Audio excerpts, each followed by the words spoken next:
मीरपुर नाम के शहर में तेजस अपनी पत्नी नीरू के साथ रहता था। पति पत्नी दोनों ही नौकरी करते थे।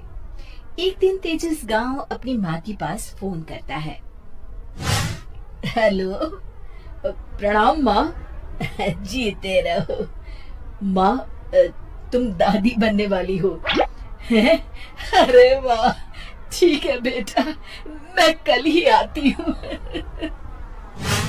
जब माँ जी शहर पहुंची तो बेटी बहू ने बहुत अच्छे से स्वागत किया। लीजिए माँ जी, चाय। अरे गर्मा गर्म पकोड़े ले आओ माँ के लिए। नीरू रसोई में गई और 2 मिनट में ही पकोड़े ले आई। जी ये लीजिए। बहू जादू से बनाए हैं क्या? अभी तो रसोई में गई थी।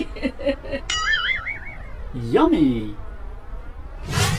माँ जी, शीला रसोई में पकोड़े तल रही है, मैं बस लेकर आई।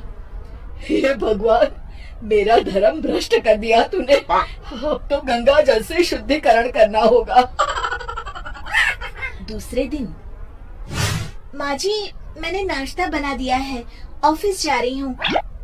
पर अभी तो घर का सारा काम पड़ा है। शीला आती ही होगी, झाड़ू पोछा बर्तन कपड़े वो सब कर लेगी। हमारे जमाने में घर का सारा काम हम ही करते थे। जी माँ जी, आप बहुत होशियार हैं, मैं घर ऑफिस दोनों नहीं संभाल पाती। तो जरूरत क्या है घर से बाहर जाकर चाकरी करने की? वैसे भी घर का काम खुद करने से घर में बरकत आती है, समझी? पर माँ जी। पर वर कुछ नहीं, इस महीने की पगार मिले फिर ऑफिस बंद है। हाँ। रात को नीरू तेजस से कहती है, सुनिए जी, माँ जी बोल रही थी कि मैं नौकरी छोड़ दूं। वैसे ठीक ही तो है, अभी तुम्हें आराम की जरूरत है। फिर भी आराम कहाँ, शीला को छुड़ाने के लिए बोल रही थी। तो अब 24 घंटे में इतना काम तो कर ही सकती हो। पर जॉब पसंद है मुझे, घर पर मन नहीं लगेगा। अगले दिन जब दोनों ऑफिस के लिए निकल रहे थे, मेरी तो कोई कीमत ही नहीं है इस घर में। माँ जी, आजकल महंगाई बहुत है, रहन सहन भी बदल गया है, दोनों नौकरी करते हैं तभी ठीक रहता है। अच्छा, तू कहना क्या चाहती है? मेरा बेटा तुझे बिठा के खिला नहीं सकता? तू ही इस घर का खर्च चला रही है, हैं? नहीं माँ जी, मेरा वो मतलब नहीं था। मतलब खूब समझती हूँ, ये बाल धूप में सफेद नहीं किए मैंने। हाँ। अब तो ये रोज का काम हो गया था। तेजस भी रोज की झिकझिक से परेशान हो गया था।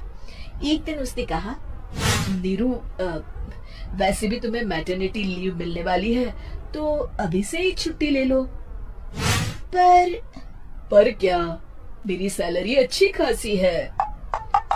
आखिर नीरू ने रिजाइन कर दिया।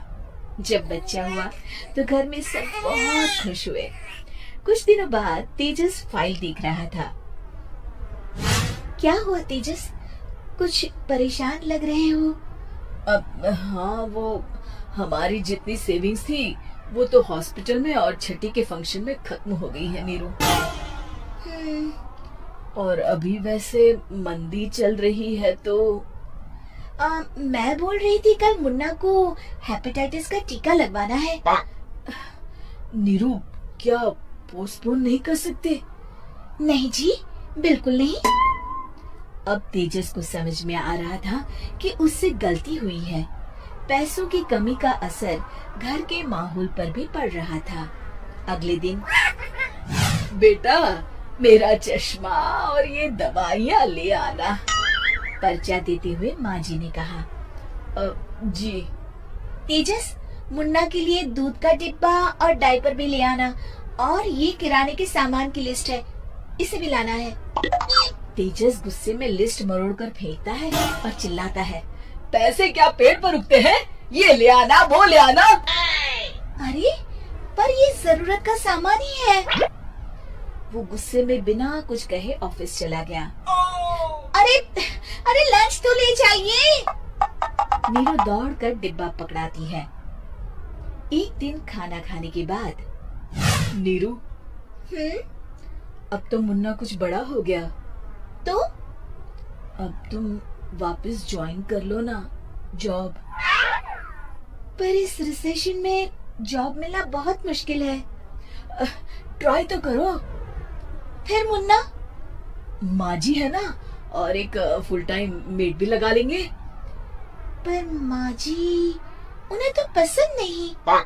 तभी माँ जी वहाँ आ जाती है और प्यार से नीरू के सर पर हाथ फेरते हुए बोलती है, अब मेरी समझ में आ गया बहू, पहले के और अब के समय में अंतर है। तुम काम शुरू करो, मुन्ना की जिम्मेदारी मेरी। मेरी प्यारी माँ जी। ये कहकर नीरू उनकी गले लग गई। शिक्षा, परिवर्तन संसार का नियम है, हमें भी समय के साथ चलना चाहिए। उम्मीद है कि आपको हमारी ये कहानी पसंद आई होगी। कृपया हमारे चैनल को सब्सक्राइब करें और सभी अपडेट्स के लिए बेल आइकन जरूर क्लिक करें। और हाँ, वीडियो लाइक और शेयर करना मत भूलिएगा। Bye bye.